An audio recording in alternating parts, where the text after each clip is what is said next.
The energy has shifted. That song you just listened to, my daughter Meredith, who some of you have met, sent to me this week, knowing kind of where I was in my life and what I was speaking about today, and it just struck a chord. I'm very emotional hearing it again. It just helped me to look at some things I was dealing with with new eyes, you know. And the last time I was here with you, a lot of you were here when Barbara Bellamy was here, and we talked about music and how music can be a wonderful spiritual tool to shift you. And that's an example. That's an example for me. I was experiencing a resurgence of grief and regret about some experiences in my life, and just wondering, like, when does it end? You know, is there a way to purge this? And saying a strong prayer of, show me, you know, is there a way to just clear this so I don't have to carry it with me anymore? And that song, that's Audra Day singing, and she reminds us that all the difficult and the crazy things that happen in our lives are moving us forward in a positive way. And if we align ourselves with that vision, then we gain the benefit. Let the church say amen.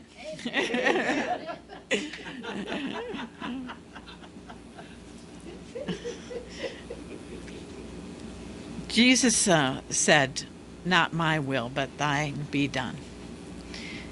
And that was at a point of surrender. But those words are not just, the energy of those words was also present in Buddha, Muhammad. Most major religions have this idea or this expression of the concept, not my will, but thine be done. In all faiths, we find the example of giving our ideas, our ego thoughts up and opening to something greater. So today we talk about open and surrender. Surrender and open. Surrender is a word that many times in my life I thought should be a 4-letter word. Yuck, who wants to surrender? I don't know about you, but I've spent a lot of energy in my life trying to be authentic, owning my power, you know, becoming who I am. And then when I hear this thought of surrender, it kind of feels like I'm supposed to just let go of that and give up my power. But time and wisdom have taught me that when I surrender, I actually open to a greater power. I open to more than this little self. Once my mom said to me, with a lot of energy, let's put it that way, that I had no humility.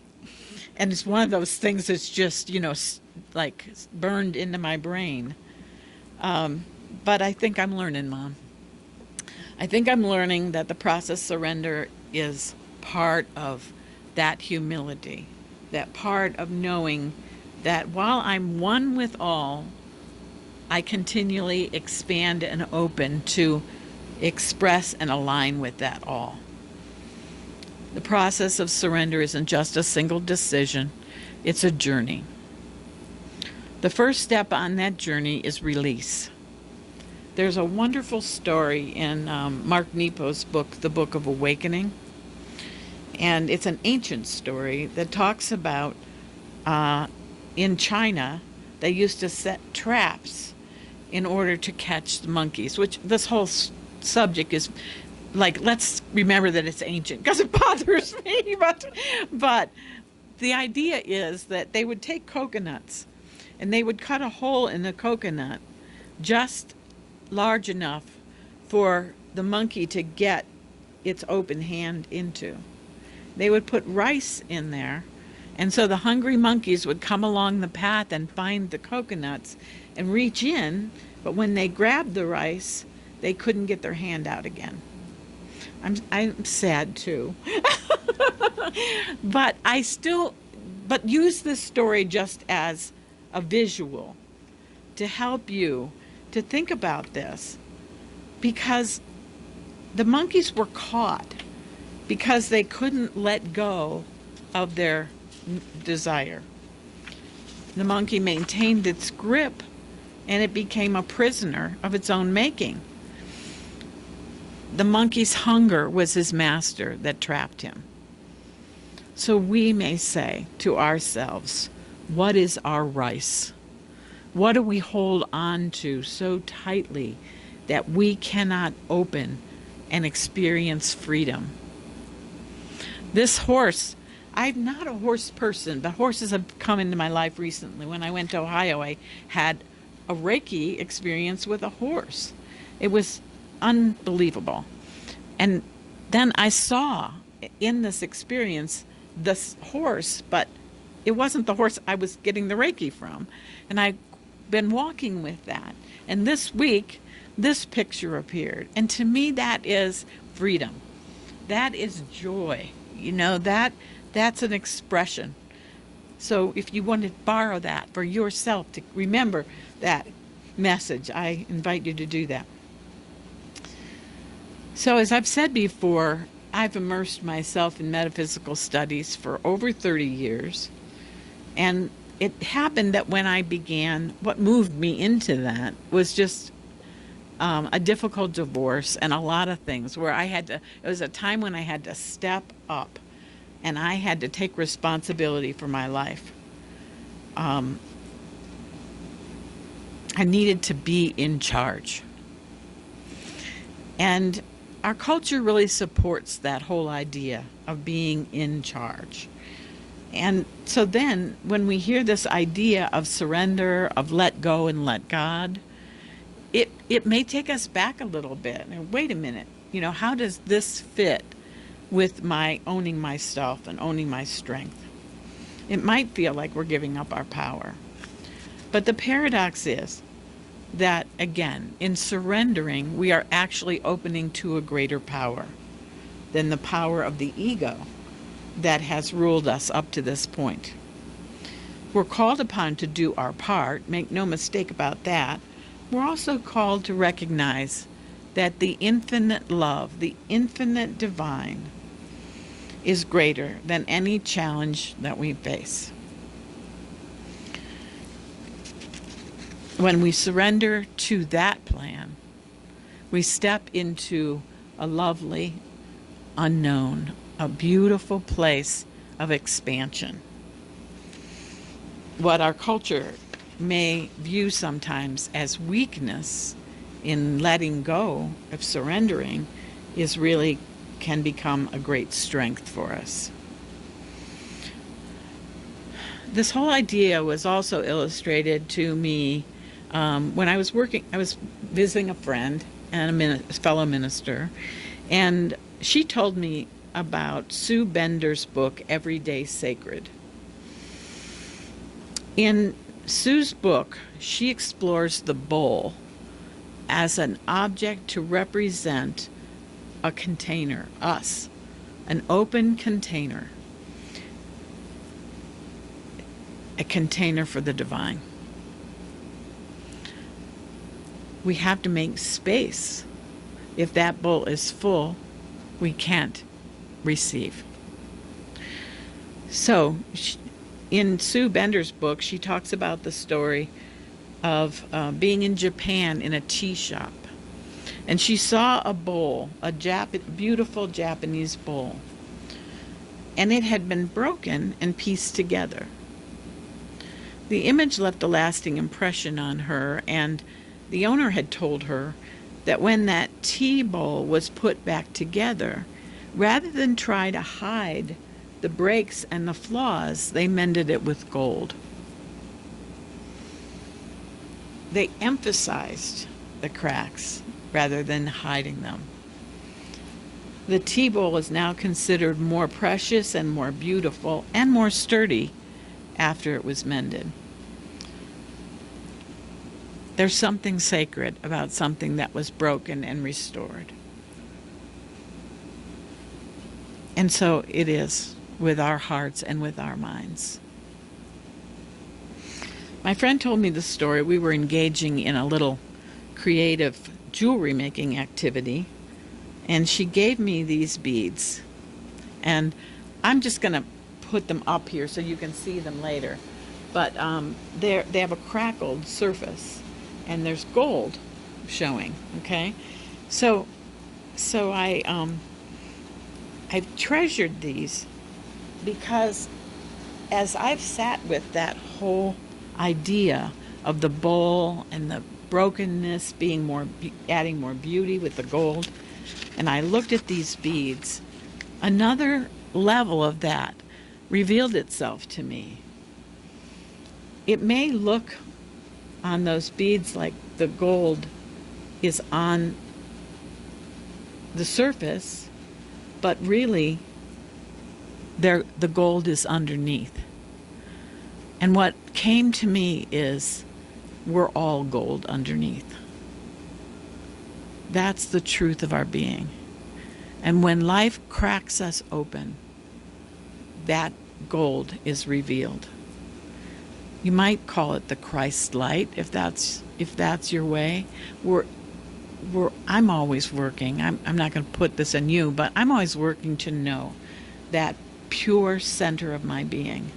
And that bead reminds me that the things that life brings me, that challenge me, crack the ego's surface and allow the true light of my being to shine forth. There's also a story about a 10-foot high statue of the Buddha that was covered with mud to hide it from invaders. But hundreds of years later, it was being moved and it dropped from the crane. And they didn't know that mud wasn't what the Buddha was made out of. When it was dropped, that broke away. And they found out that it was solid gold. So what will it take to crack our illusion of security and release our true beauty? There's as many answers to that as there are people, and even more, because it's a process, as I said before. As I think about myself and my family and my friends, I know many have walked this path. I see this illustrated in so many of us. A wife that lost her husband way too soon. A man who surrendered to a devastating diagnosis and found out later that it was his greatest teacher. A mother who sent her son off to war. A father and mother who surrendered their child at a time that seemed much too soon. I know you all have your own stories. Sometimes when we face these kinds of challenges, in order to break through to the true goal of ourselves, if we choose to open to that reality, there's also daily releases, the getting stuck in traffic, the waiting for a diagnosis to come forward, the arrival of some prosperity we need. Every day we have experiences that help us to open, to move into that emptiness in the bowl, to move into that place of spirit. So how can we help ourselves through these times to open up and surrender? First, I suggest, and this won't be new to you guys, that we make it a priority to develop intimacy with Spirit. Doing this gives you a foundation that will support you through all the large and the small changes. Meditate, pray, read, choose a phrase that resonates with you and repeat it as your mantra to bring you back to the center of your being, to the true light that you are. In Islam, they're called to prayer 5 times a day to remind and to reconnect with the divine. Make walking with Spirit a priority in your life and it will help you have a foundation to stand on strongly when these difficult times break you open. Second, I suggest you live with attention as well as intention.